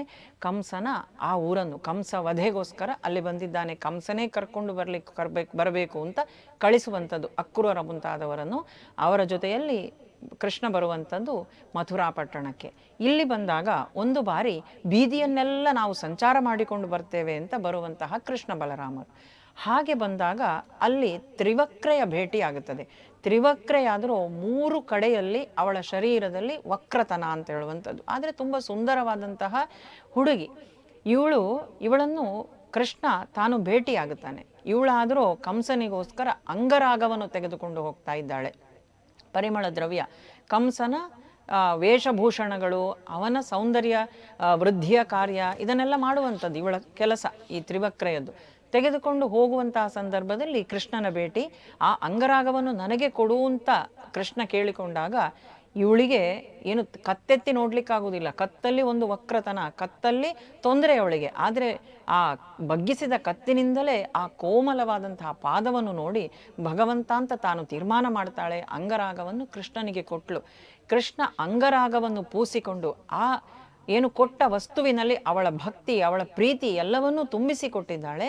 ಅದನ್ನು ನೋಡಿದಂತಹ ಭಗವಂತ ಎಲ್ಲ ತನ್ನ ಸಂಪೂರ್ಣ ಶರೀರಕ್ಕೆ ಅದನ್ನು ಲೇಪನ ಮಾಡಿಕೊಂಡು ಆಮೇಲೆ ತನ್ನ ಹೆಬ್ಬೆರಳಿನಿಂದ ಆಕೆಯ ಪಾದದ ಹೆಬ್ಬೆರಳನ್ನು ಮೆಟ್ಟಿ ಅವನ ಬೆರಳಿನಿಂದ ಅವಳ ಕತ್ತನ್ನು ಒಂದು ಸ್ವಲ್ಪ ತಾನು ಮೇಲಕ್ಕೆ ಎತ್ತಿ ಆಕೆಯನ್ನು ನೆಟ್ಟಗೆ ನೇರ್ಪಾದ ಹೆಣ್ಣನ್ನಾಗಿ ಮಾಡ್ತಾನೆ ಕೃಷ್ಣ. ಅಲ್ಲಿ ಏನನ್ನು ಗಮನಿಸಿದ್ದು ಅಂದರೆ ಆಕೆಯಲ್ಲಿದ್ದಂತಹ ಭಕ್ತಿಯನ್ನು, ಅವಳ ಪ್ರೀತಿಯನ್ನು. ಕೃಷ್ಣ ಕೇಳ್ತಾನೆ ಅವಳಲ್ಲಿ, ನಿನಗೆ ಕಂಸ ಗದರಿದ್ರೆ ನನಗೆ ಕೊಟ್ಟಿದ್ದಿ ಅಂತ ಗೊತ್ತಾದ ನಂತರ ಕಂಸನಿಂದ ನೀನು ನಿಂದನೆಯನ್ನು ಕೇಳಬೇಕಾಗ್ತದೆ ಅಂತ. ಆಗ ಆಕೆ ಹೇಳ್ತಾಳೆ, ನನಗೆ ಕಂಸ ತೊಂದರೆ ಕೊಟ್ಟರೆ ನೀನೇ ನೋಡ್ತಾ ಇರ್ತೀಯಾ ಅಂತ ಆಕೆ ಕೇಳುವಂಥದ್ದು. ಯಾಕೆಂದರೆ ಅವಳಿಗೆ ಆಗಾಗಲೇ ಗೊತ್ತಾಗಿದೆ ಈತ ಭಗವಂತ ಸಾಮಾನ್ಯ ಹುಡುಗನಲ್ಲ ಇವನು ಅಂತ. ಹೀಗೆ ಭಕ್ತಿಗೆ ಪ್ರೀತಿಗೆ ಭಗವಂತ ತಾನು ಮನಸೋಲ್ತಾನೆ ಅಂತ ಈ ತ್ರಿವಕ್ರೆಯದ್ದು ಒಂದು ಉದಾಹರಣೆಯಾಗಿ ನಮಗಲ್ಲಿ ಕಾಣುತ್ತದೆ. ಅಲ್ಲಿಂದ ಮುಂದೆ ಕಂಸ ವಧೆ ಆಗುವಂಥದ್ದು, ದೇವಕಿ ವಸುದೇವರನ್ನೆಲ್ಲ ಸೆರೆಮನೆಯಿಂದ ಬಿಡಿಸುವಂಥದ್ದು. ಆ ನಂತರ ಕೃಷ್ಣನ ವಿವಾಹ ಜೀವನ ಅಂತ ಹೇಳುವಂಥದ್ದು ಪ್ರಾರಂಭ ಆಗುತ್ತದೆ. ರುಕ್ಮಿಣಿಯ ಜೊತೆಯಲ್ಲಿ ಶ್ರೀಕೃಷ್ಣ ಪರಮಾತ್ಮನಿಗೆ ವಿವಾಹವಾಗುತ್ತದೆ. ಅಲ್ಲದೆ ನೋಡಿ, ಈ ಸಂದರ್ಭದಲ್ಲೇ ಕೃಷ್ಣ ಧೃತರಾಷ್ಟ್ರನಿಗೆ ಒಂದು ಪತ್ರ ಬರೆದು ಕಳಿಸ್ತಾನೆ. ನಿನ್ನ ತಮ್ಮನ ಮಕ್ಕಳಿಗೆ ಅನ್ಯಾಯ ಮಾಡ್ತಾ ಇದ್ದಿ, ಅವರನ್ನು ನಿನ್ನ ಮಕ್ಕಳಂತೆ ಕಂಡಿ ಅಂತಾದ್ರೆ ಮುಂದೆ ನಿನಗೆ ಇದರಿಂದ ಶುಭ ಅಂತ ಆ ಎಳೆ ವಯಸ್ಸಿನಲ್ಲೇ ಆ ಸೂಚನೆಯನ್ನು ಕೊಟ್ಟು ಕಳುಹಿಸಿದ್ದ ಕೃಷ್ಣ. ಇವಾಗ ಇನ್ನೂ ಕೂಡ ಪಾಂಡವರ ಭೇಟಿಯೂ ಆಗಿಲ್ಲ ಕೃಷ್ಣನಿಗೆ. ಅಂತಹ ಸಂದರ್ಭ. ಆ ನಂತರ ರುಕ್ಮಿಣಿ ಪತ್ರವನ್ನು ಬರೆದು ಕಳಿಸುವಂಥದ್ದು. ಶಿಶುಪಾಲನಿಗೆ ವಿವಾಹ ಮಾಡಿಕೊಡ್ತಾರೆ. ಇದು ನನಗೆ ಇಷ್ಟವಿಲ್ಲ, ನಾನು ನಿನ್ನನ್ನು ವಿವಾಹವಾಗಬೇಕು ಅಂತ. ಹಾಗೆ ಹೋಗಿ ರುಕ್ಮಿಣಿ ಜೊತೆಯಲ್ಲಿ ವಿವಾಹ ಆಗುತ್ತದೆ. ಅಲ್ಲಿಂದ ಮುಂದೆ ನರಕಾಸುರ 16,000 ಸ್ತ್ರೀಯರನ್ನು ತಾನು ಬಂಧನದಲ್ಲಿಟ್ಟಿದ್ದಾನೆ. ಆ ನರಕಾಸುರನನ್ನು ಕೊಂದು 16,000 ಸ್ತ್ರೀಯರನ್ನು ಕೂಡ ತಾನು ಅಲ್ಲಿಂದ ಬಂಧಮುಕ್ತಗೊಳಿಸ್ತಾನೆ. ಇಲ್ಲೊಂದು ಕೃಷ್ಣ 16,000 ಸ್ತ್ರೀಯರನ್ನು ವಿವಾಹವಾದ. ಕೃಷ್ಣ ಬಯಸಿ ಆದದ್ದಲ್ಲ. ಆ 16,000 ಸ್ತ್ರೀಯರು ಕೂಡ ಯಾವಾಗ ಬಂಧಮುಕ್ತರಾಗ್ತಾರೋ ನರಕಾಸುರನ ಸೆರೆಮನೆಯಿಂದ, ಮತ್ತೆ ಮನೆಗೆ ಹೋಗ್ಲಿಕ್ಕೆ ಅವರಿಗೆ ಧೈರ್ಯ ಇಲ್ಲ. ಯಾಕೆಂದ್ರೆ ಮತ್ತೆ ಮನೆಯಲ್ಲಿ ನಮ್ಮನ್ನು ಸೇರಿಸಿಕೊಳ್ಳುವುದಿಲ್ಲ. ಇಷ್ಟು ದಿನ ನರಕಾಸುರನ ಜೊತೆಯಲ್ಲಿದ್ದರೆ ಮತ್ತೆ ಹೋದ್ರೆ ನಮ್ಮನ್ನು ನಮ್ಮ ಮನೆಯಲ್ಲಿ ಒಪ್ಪಿಕೊಳ್ಳುವುದಿಲ್ಲ. ಈಗ ನಮಗೆ ಯಾರು ಗತಿ, ನಮಗೆ ನೀನೇ ಗತಿ ಅಂತ ಅವರೇ ಕೃಷ್ಣನಲ್ಲಿ ಶರಣಾಗಿ ಬಂದವರು. ಹಾಗಾಗಿ ಕೃಷ್ಣ ಅವರೆಲ್ಲರನ್ನೂ ವರಿಸಬೇಕಾಯಿತು. ಆದರೆ ಈಗ ನಾವೊಂದು ಚಿಂತನೆಯನ್ನು ಮಾಡ್ತೇವೆ. ಇವಾಗ ಆಡುವಂತಹ ಮಾತುಗಳೆಲ್ಲ ನಮಗೆ ಕೇಳುತ್ತದೆ ಏನಂದ್ರೆ, ಕೃಷ್ಣ 16,000 ಸ್ತ್ರೀಯರನ್ನು ತಾನು ವಿವಾಹವಾಗಿದ್ದಾನೆ, ಅಲ್ಲದೆ 6 ಜನ ಪಟ್ಟ ಮಹಿಷಿಯರು ಬೇರಿದ್ದಾರೆ. ಹಾಗಿದ್ದಾಗ ಈಗ ಒಂದು 10 ಮದುವೆ ಆದರೆ 100 ಮದುವೆ ಆದರೆ ಏನು ಅಂತ. ಆದರೆ ಕೃಷ್ಣ ಹೇಗಿದ್ದ? ನಾವು ಕೃಷ್ಣನಂತೆ ಆಗ್ಲಿಕ್ಕೆ ಸಾಧ್ಯವಾ? ಕೃಷ್ಣ ಆ 16,000 ಸ್ತ್ರೀಯರ ಮನೆಯಲ್ಲಿ ತಾನು 16,000 ರೂಪದಿಂದ ಕೃಷ್ಣ ಇದ್ದ. ನಾರದರು ಒಮ್ಮೆ ಹೋಗಿ ನೋಡ್ತಾರೆ, ಕೃಷ್ಣನ ಜೀವನ ಹೇಗಿರ್ಬೋದು, ಇಷ್ಟು ವಿವಾಹವಾಗಿದ್ದಾನಲ್ಲ, ಕೃಷ್ಣ ಯಾವ ರೀತಿ ಇದೆಲ್ಲವನ್ನು ನಿಭಾಯಿಸ್ತಾನೆ ಅಂತ ನೋಡಿ ಬರ್ತೇನೆ ನಾನು ಅಂತ. ಹಾಗೆ ಹೋದ್ರೆ ಒಂದೊಂದು ಮನೆಯಲ್ಲಿ ಒಂದೊಂದು ರೂಪದಲ್ಲಿ ಕೃಷ್ಣ ಇದ್ದು ಒಂದೊಂದು ಕೆಲಸವನ್ನು ತಾನು ಮಾಡ್ತಾ ಇದ್ದಾನೆ. ಇದೆಲ್ಲವನ್ನು ಕೂಡ ನಾವು ತಿಳಿಬೇಕು. ಯಾವುದೇ ಒಂದು ಪ್ರಶ್ನೆ ಮಾಡುವ ಮೊದಲು ದೇವರೇ ಹೀಗಿದ್ದಾರೆ ನಾವು ಹಾಗಾಗುವ ಅಂದ್ರೆ ಆಗುವುದಿಲ್ಲ. ದೇವರೇ ನಾವು ಅಂಥ ಕಾರ್ಯಗಳನ್ನೆಲ್ಲ ನಾವು ಸಾಮಾನ್ಯರು ಮಾಡಲಿಕ್ಕೆ ಸಾಧ್ಯ ಇಲ್ಲ. ಕೃಷ್ಣನ ವ್ಯಕ್ತಿತ್ವ ಅಂಥದ್ದು, ಕೃಷ್ಣ ತೋರಿದಂತಹ ಲೀಲೆಗಳಂಥದ್ದು, ಅಷ್ಟು ರೂಪದಲ್ಲಿ ತಾನು ಒಬ್ಬೊಬ್ಬರ ಮನೆಯಲ್ಲಿ ಇದ್ದ ಕೃಷ್ಣ ಅಂತ. ನರಕಾಸುರನನ್ನು ವಧಿಸಿ ಅಷ್ಟೂ ವಿವಾಹಗಳನ್ನು ತಾನಾಗಿ ಅಲ್ಲಿಂದ ಮುಂದೆ ಕೃಷ್ಣನ ರಾಜಕೀಯ ಜೀವನ ಪ್ರಾರಂಭವಾಗುವಂಥದ್ದು. ಧರ್ಮ ಸಂಸ್ಥಾಪನೆಯಲ್ಲಿ ಭಗವಂತ ತನ್ನನ್ನು ತಾನು ತೊಡಗಿಸಿಕೊಳ್ತಾನೆ. ಮಹಾಭಾರತದೊಳಕ್ಕೆ ಶ್ರೀಕೃಷ್ಣನ ಪ್ರವೇಶವಾಗುತ್ತದೆ. ದ್ರೌಪದಿ ಸ್ವಯಂವರದಲ್ಲಿ ಪಾಂಡವರ ಜೀವನದಲ್ಲಿ ತಾನು ಪ್ರವೇಶ ಮಾಡ್ತಾನೆ. ಕೃಷ್ಣ ಹಂತ ಹಂತಕ್ಕೂ ಹೇಳುವಂಥದ್ದು ಮಮ ಪ್ರಾಣಾಹಿ ಪಾಂಡವಾಹ ಅಂತ. ಪಾಂಡವರು ನನಗೆ ಪ್ರಾಣಪ್ರಿಯರು. ಯಾಕೆ ಹಾಗೆ ಹೇಳಿದ? ಕೃಷ್ಣನ ಅತ್ತೆಯ ಮಕ್ಕಳು ಕುಂತಿ ಹಾಗೂ ಪಾಂಡವರೆಲ್ಲರೂ, ಕುಂತಿ ಅತ್ತೆ ಮಕ್ಕಳು ಅತ್ತೆಯ ಮಕ್ಕಳಾಗ್ತಾರೆ ಪಾಂಡವರು. ಈ ಕಾರಣಕ್ಕಾಗಿ ಬಂಧು ಪ್ರೇಮದಿಂದ ಮಾಡಿದ್ನ ಅಂದರೆ ಖಂಡಿತವಾಗಿಯೂ ಅಲ್ಲ. ಅವರು ಧರ್ಮಿಷ್ಠರು ಅಂತ ಹೇಳುವಂಥ ಕಾರಣಕ್ಕೆ ಮಾತ್ರ ಕೃಷ್ಣ ಅವರಿಗೆ ತನ್ನ ಸಹಾಯವನ್ನು, ಅಭಯವನ್ನು ತಾನು ಕೊಟ್ಟಿದ್ದಾನೆ. ಬಂಧು ಅಂತ ಮಾಡುವುದಿದ್ರೆ ದುರ್ಯೋಧನನಿಗೂ ಮಾಡಬೇಕಿತ್ತು. ಯಾಕೆಂದರೆ ದುರ್ಯೋಧನನ ಮಗಳಾದಂತಹ ಲಕ್ಷಣೆಯನ್ನು ಕೃಷ್ಣ ತನ್ನ ಮಗನಾದ ಸಾಂಬನಿಗೆ ವಿವಾಹ ಮಾಡಿ ತೆಗೆದುಕೊಂಡು ಬಂದಿದ್ದ. ಆದರೆ ದುರ್ಯೋಧನನನ್ನು ಬಂಧು ಅಂತ ತಾನು ಯಾವತ್ತೂ ಆಧರಿಸಲಿಲ್ಲ, ಗೌರವಿಸಲಿಲ್ಲ. ಹಾಗಾಗಿ ಬಂಧು ಪ್ರೇಮದಿಂದ ಪಾಂಡವರ ಕೈ ಹಿಡಿದದ್ದಲ್ಲ, ಅವರು ಧರ್ಮಾತ್ಮರು ಅಂತ ಹೇಳುವಂಥ ಕಾರಣದಿಂದ. ಸತತವಾಗಿ ಅನ್ಯಾಯ ಆಗ್ತಾ ಇರ್ತದೆ ಪಾಂಡವರಿಗೆ. ಆವಾಗ ತಾನು ಅವರ ರಕ್ಷಣೆಗಾಗಿ ನಿಲ್ತಾನೆ. ಎಲ್ಲೆಲ್ಲಿ ನಮಗೆ ಪಾಂಡವರು ಮಹಾಭಾರತ ನೋಡಿದರೆ ಅವರು ವನವಾಸ ಮಾಡಿದರು, ಅವರು ಅಜ್ಞಾತವಾಸ ಮಾಡಿದರು, ಅಲ್ಲೆಲ್ಲ ಅವರಿಗೆ ಸೋಲಾಯಿತು ಅಂತ ನಮಗೆ ಕಂಡರೂ ಕೂಡ ಇದರ ಹಿಂದೆ ಭಗವಂತನದೊಂದು ಉದ್ದೇಶ ಇತ್ತು, ಶ್ರೀಕೃಷ್ಣನದ್ದು. ಏನು ಅಂದರೆ ಮುಂದೆ ಬರುವಂಥ ಆ ಮಹಾ ಸಂಗ್ರಾಮ ಏನುಂಟು, ಆ ಸಂಗ್ರಾಮಕ್ಕೆ ಇವರು ಸಿದ್ಧತೆಯನ್ನು ಮಾಡಿಕೊಳ್ಳಿ ಅಂತ ಹೇಳಿಯೇ ಭಗವಂತ ಅವರಿಗೆ ಆ 12 ವರ್ಷದ ವನವಾಸ ಹಾಗೂ 1 ವರ್ಷದ ಅಜ್ಞಾತವಾಸ ಇದೆಲ್ಲವನ್ನೂ ಕೂಡ ಒದಗುವಂತೆ ಮಾಡಿದ ಅಂತ ನಮಗೆ ಮಹಾಭಾರತ ಓದಬೇಕಾದ್ರೆ ಗಮನಕ್ಕೆ ಬರ್ತದೆ. ಅದೇ ರೀತಿಯಾಗಿ ಸಕಲ ಸೌಭಾಗ್ಯಗಳನ್ನೂ ಕೂಡ ಪಾಂಡವರು ಕೃಷ್ಣನ ಅನುಗ್ರಹದಿಂದ ತಾವು ಪಡ್ಕೊಳ್ತಾರೆ. ಕಷ್ಟ ಬಂದಾಗಲೆಲ್ಲ ಶ್ರೀಕೃಷ್ಣ ಬಂದು ಅವರನ್ನು ಕಾಪಾಡ್ತಾನೆ. ದ್ರೌಪದಿ ವಸ್ತ್ರಾಪಹರಣದ ಸಂದರ್ಭ ನಮಗೊತ್ತು. ಅಲ್ಲಿ ಕೃಷ್ಣ ಇಲ್ಲ. ಆ ಸಂದರ್ಭದಲ್ಲಿ 5 ಜನ ವೀರಶೂರರಾದಂತಹ ಪತಿಯರಿದ್ದಾರೆ ದ್ರೌಪದಿಗೆ. ಆದರೆ ಏನು, ಯಾರೂ ಅವಳ ಸಹಾಯಕ್ಕೆ ಬರುವುದಿಲ್ಲ. ಈ ದುಷ್ಟರ ಆ ಒಂದು ದಾಷ್ಟ್ರ್ಯಕ್ಕೆ ತಾನು ಬಲಿಯಾಗಬೇಕಾಗ್ತದೆ. ಅಲ್ಲಿ ದ್ರೌಪದಿ, ಭೀಷ್ಮರಿದ್ದಾರೆ, ದ್ರೋಣರಿದ್ದಾರೆ, ಕೃಪಾಚಾರ್ಯರಿದ್ದಾರೆ, ಧೃತರಾಷ್ಟ್ರ, ಅಲ್ಲಿ ಏನು ಧರ್ಮಿಷ್ಠರಿಗೆ ಕೊರತೆಯ, ಎಲ್ಲರೂ ಇದ್ದಾರೆ ಅಲ್ಲಿ. ಆದರೆ ಆಕೆಯ ಸಹಾಯಕ್ಕೆ ಯಾರೂ ಇಲ್ಲ. ಅಲ್ಲದೆ ದ್ರೌಪದಿ ಏನು ಸಾಮಾನ್ಯಳ, ಯಾಜ್ಞಸೇನೆಯವಳು, ಯಜ್ಞದಿಂದ ಬಂದವಳು, ತಾಯಿ ಗರ್ಭದಿಂದ ಬಂದವಳಲ್ಲ. ಆದರೂ ಕೂಡ ಯಾರೂ ಇಲ್ಲ ಅಲ್ಲಿ. ಆ ಸಂದರ್ಭದಲ್ಲಿ ಈಗ ನನ್ನನ್ನು ಕಾಪಾಡಲಿಕ್ಕೆ ಇವರು ಯಾರಿಂದಲೂ ಸಾಧ್ಯ ಇಲ್ಲ ಅಂತ ತೀರ್ಮಾನ ಮಾಡಿ, ಇನ್ನೇನು ದುಶ್ಯಾಸನ ಬಂದು ಸೀರೆಯನ್ನು ಸೆಳಿತಾ ಇದ್ದಾನೋ ಆವಾಗ ಹಾ ಕೃಷ್ಣ ದ್ವಾರಕಾವಾಸಿನ್ ಅಂತ ತಾನು ಮೊರೆ ಇಡ್ತಾಳೆ ಕೃಷ್ಣನಿಗೆ. ಅಲ್ಲೆಲ್ಲೋ ತಾನು ಯುದ್ಧ ಮಾಡ್ತಾ ಇದ್ದಾನೆ ಕೃಷ್ಣ ಶಾಲ್ವರಾಜನ ಜೊತೆಯಲ್ಲಿ. ಅಲ್ಲಿಂದಲೇ ತಾನು ಅಕ್ಷರಾಂಬರವನ್ನು ಕೊಟ್ಟು ದ್ರೌಪದಿಯ ಮಾನವನ್ನು ಕಾಪಾಡ್ತಾನೆ. ದ್ರೌಪದಿ ಹೇಳ್ತಾಳೆ, ಈ ರಾಜಸೂಯ ಯಾಗವನ್ನೆಲ್ಲ ಮುಗಿಸಿ ನಾನು ಈ ಜೂಜಾಟಕ್ಕೆ ಬರಬೇಕಾದ್ರೆ ನನಗೆ ಅಭ್ಯುದಯವಿತ್ತು. ನಿನ್ನನ್ನು ನಾನಿಲ್ಲಿ ಮರೆತೇನಲ್ಲ, ಇವಾಗ ಈ ಸಂಕಟದ ಸಂದರ್ಭದಲ್ಲಿ ನಿನ್ನನ್ನು ನೆನೆಸ್ತಾ ಇದ್ದೇನೆ ಅಂತ ನನ್ನ ಮೇಲೆ ಸಿಟ್ಟಾಗಬೇಡ ಅಂತ ಕುಮಾರವ್ಯಾಸ ಬರೀತಾನೆ. ಇದನ್ನೆಲ್ಲ ಆತನ ಕರ್ನಾಟ ಭಾರತ ಕಥಾಮಂಜರಿಯಲ್ಲಿ ಈ ಭಾಗಗಳೆಲ್ಲ ಬಹಳ ಸುಂದರವಾಗಿ ಅಲ್ಲಿಯೂ ನಮಗೆ ಕಾಣಲಿಕ್ಕೆ ಸಿಗ್ತದೆ. ಅಲ್ಲೆಲ್ಲ ನಾವು ಆ ಸವಿಯನ್ನು ಸವಿಬಹುದು. ಹೀಗೆ ಭಗವಂತ ದ್ರೌಪದಿಯ ಮಾನವನ್ನು ಕಾಪಾಡ್ತಾನೆ. ಅಲ್ಲಿಂದ ಮುಂದೆ ಅವರು ಅಜ್ಞಾತವಾಸಕ್ಕೆ ಹೋಗುವಂಥದ್ದು, ವನವಾಸಕ್ಕೆ ಹೋಗುವಂಥದ್ದು, ಅಲ್ಲಿ ಒದಗುವಂತಹ ಕಷ್ಟಗಳು, ದುರ್ವಾಸರು ಬರುವಂಥದ್ದು, ಅದರಿಂದೆಲ್ಲ ಇವರನ್ನು ಕಾಪಾಡುವುದು, ಇದೆಲ್ಲ ಕೃಷ್ಣ ಪರಮಾತ್ಮ ತೋರಿದಂತಹ ಲೀಲೆಗಳು. ಅಲ್ಲಿಂದ ಮುಂದೆ ಕುರುಕ್ಷೇತ್ರ ಯುದ್ಧ ಅಂತ ಹೇಳುವಂಥದ್ದು ತೀರ್ಮಾನ ಆಗುವಂತಹ ಸಂದರ್ಭ. ಭಗವಂತ ತಾನೇ ಸಂಧಾನಕಾರನಾಗಿ ಹೋಗ್ತಾನೆ ಹಸ್ತಿನಾವತಿಗೆ. ಬೇಡ ಯುದ್ಧ ಅಂತ ತಾನು ದುರ್ಯೋಧನನಲ್ಲಿ ಕೇಳಿಕೊಳ್ತಾನೆ, ಯುದ್ಧ ಬೇಡ, ಯುದ್ಧದಿಂದ ತೀವ್ರವಾದಂತಹ ಹಾನಿ ಸಂಭವಿಸ್ತದೆ, ಯುದ್ಧವನ್ನು ತಳ್ಳಿ ಹಾಕಿ ಅವರಿಗೆ ಅವರ ಪಾಲಿನ ರಾಜ್ಯವನ್ನು ಕೊಟ್ಟು ಬಿಡಿ ಅಂತ. ಆದರೆ ಕೊಡುವುದಿಲ್ಲ, ಯುದ್ಧ ಮಾಡಿ ಪಡ್ಕೊಳ್ಳಿ ಅಂತ ಕೃಷ್ಣನನ್ನೇ ಸ್ವತಃ ಬಂಧಿಸ್ಲಿಕ್ಕೆ ಹೋಗ್ತಾರೆ. ಆದರೆ ಅಲ್ಲಿ ಕೃಷ್ಣ ಏನು ವಿಶ್ವರೂಪವನ್ನು ಆ ಯುದ್ಧದಲ್ಲಿ, ಆ ಭಗವದ್ಗೀತೆಯಲ್ಲಿ ನಾವು ಏನು ನೋಡ್ತೇವಲ್ವ ವಿಶ್ವರೂಪ ದರ್ಶನ, ಅದೇ ವಿಶ್ವರೂಪವನ್ನು ಒಂದು ಸಣ್ಣ ಝಲಕ್ಕನ್ನು ಇಲ್ಲಿ ತೋರಿಸ್ತಾನೆ ದುರ್ಯೋಧನನ ಆ ಸಭೆಯಲ್ಲಿ. ಆದರೆ ಇವರಿಗೆ ಅದನ್ನು ನೋಡುವಂತಹ ಕಣ್ಣಿಲ್ಲ, ಆ ಸಂಸ್ಕಾರ ಅವರಲ್ಲಿಲ್ಲ. ಯಾರು ಸಂಸ್ಕಾರ ಇದ್ದವರಿದ್ರೋ ಅವರು ಅದನ್ನು ನೋಡಿ ಆನಂದಿಸಿದ್ರು. ದ್ರೋಣ, ಅದೇ ರೀತಿಯಾಗಿ ಭೀಷ್ಮಾಚಾರ್ಯರು ಮುಂತಾದವರು.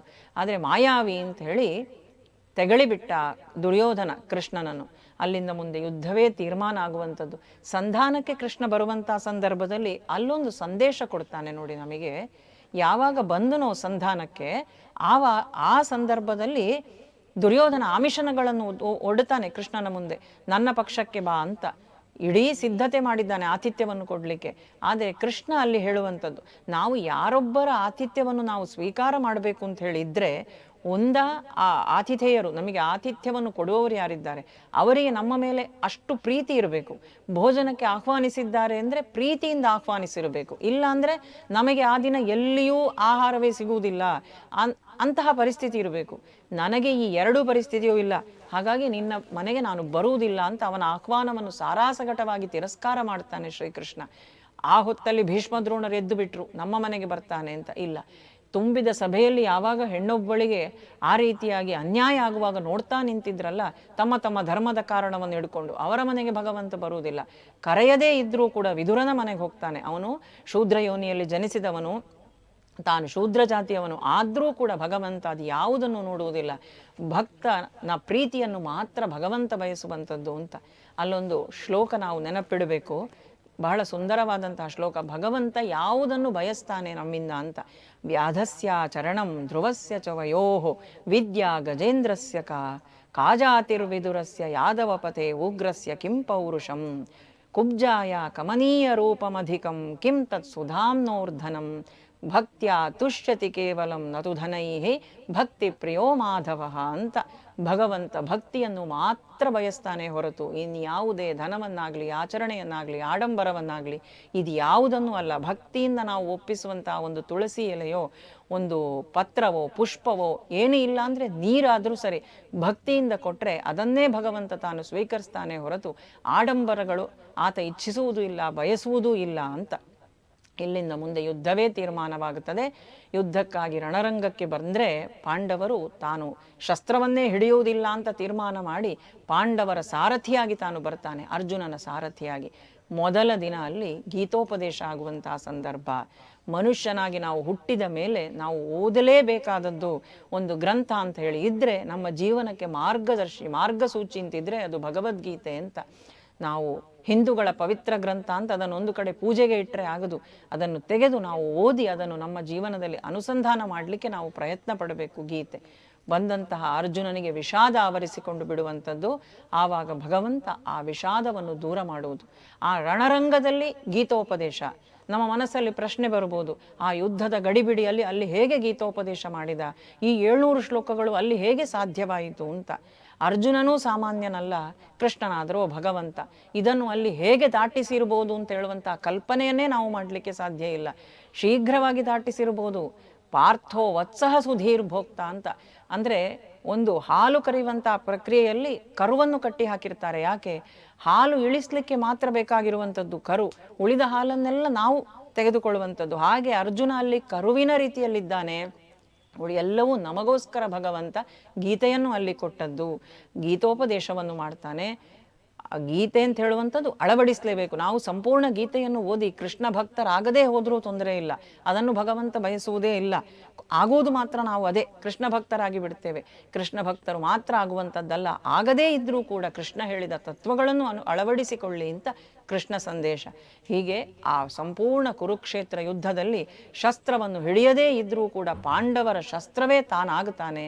ಹಾಗೂ ಆ ಹಸ್ತಿನಾವತಿಯ ಆ ಧರ್ಮ ಸಿಂಹಾಸನದಲ್ಲಿ ಧರ್ಮಮೂರ್ತಿಯಾದಂತಹ ಧರ್ಮರಾಯನನ್ನು ಕುಳ್ಳಿರಿಸ್ತಾನೆ. ತಾನು ಧರ್ಮ ಸಂಸ್ಥಾಪನೆಯನ್ನು ಮಾಡುತ್ತಾನೆ. ಕೃಷ್ಣ ಬಯಸಿದ್ರೆ ತಾನು ಯಾವಾಗಲೇ ರಾಜನಾಗಬಹುದಿತ್ತು. ಅನೇಕ ಪ್ರದೇಶಗಳನ್ನು ತಾನು ಗೆದ್ದುಕೊಂಡ. ಆದರೆ ಎಲ್ಲಿಯೂ ಕೂಡ ತಾನು ಸಿಂಹಾಸನದಲ್ಲಿ ಕೂತ್ಕೊಳ್ಳಿಲ್ಲ. ಅಧರ್ಮಿಗಳನ್ನು ಕೆಳಗಿಳಿಸಿ ಧರ್ಮಿಷ್ಠರನ್ನು ತಾನಲ್ಲಿ ಕೂತುಕೊಳ್ಳಿಸ್ತಾನೆ. ಇದು ಆರಂಭದಿಂದ ಅಂತ್ಯದವರೆಗೆ ಕೃಷ್ಣ ಮಾಡಿದಂತಹ ಕಾರ್ಯ. ಕುರುಕ್ಷೇತ್ರ ಯುದ್ಧವೆಲ್ಲ ಮುಗಿದ ನಂತರ ಶಾಪ ಕೃಷ್ಣನಿಗೆ ಗಾಂಧಾರಿಯಿಂದ ತನ್ನ 100 ಮಕ್ಕಳನ್ನು ಕಣ್ಣ ಎದುರೇ ಹತ್ಯೆಯಾದದ್ದನ್ನು, ಸತ್ತು ಬಿದ್ದದ್ದನ್ನು ನೋಡ್ತಾಳೆ. ನೀನು ಮನಸ್ಸು ಮಾಡಿದರೆ ಈ ಯುದ್ಧ ನಿಲ್ಲಿಸ್ಬೋದಿತ್ತು. ಹಾಗಾಗಿ ನಿನ್ನ ಅಂತ್ಯಕಾಲಕ್ಕೆ ನೀನು ನಿನ್ನವರ ಮೃತ್ಯುವನ್ನು ನಿನ್ನ ಕಣ್ಣಿಂದ ನೋಡ್ತಾ ನಿನ್ನ ಅಂತ್ಯ ಆಗಬೇಕು ಅಂತ ಶಾಪ ಕೊಡ್ತಾಳೆ. ಆ ಶಾಪವನ್ನು ಸ್ವತಃ ತಾನು ಸಂತೋಷವಾಗಿ ಸ್ವೀಕಾರ ಮಾಡ್ತಾನೆ ಭಗವಂತ. ಆ ಹೊತ್ತಿಗಾಗಲೇ ಯಾದವರು ಅಹಂಕಾರಿಗಳಾಗಿದ್ದರು. ಆವಾಗ ಇವರ ಅಂತ್ಯವೂ ಆಗಬೇಕು ಅಂತ ತಾನು ನಿಶ್ಚಯ ಮಾಡ್ತಾನೆ. ಆ ಸಂದರ್ಭ ಒದಗಿ ಬರ್ತದೆ. ಪ್ರಭಾಸ ಕ್ಷೇತ್ರದಲ್ಲಿ ಕುಡಿದು ಒಬ್ಬರಿಗೊಬ್ಬರು ಬಡಿದುಕೊಳ್ಳುತ್ತಾ, ಅದರ ಹಿಂದೆ ಎಲ್ಲ ಬೇಕಾದಷ್ಟು ವಿವರಣೆಗಳಿದೆ.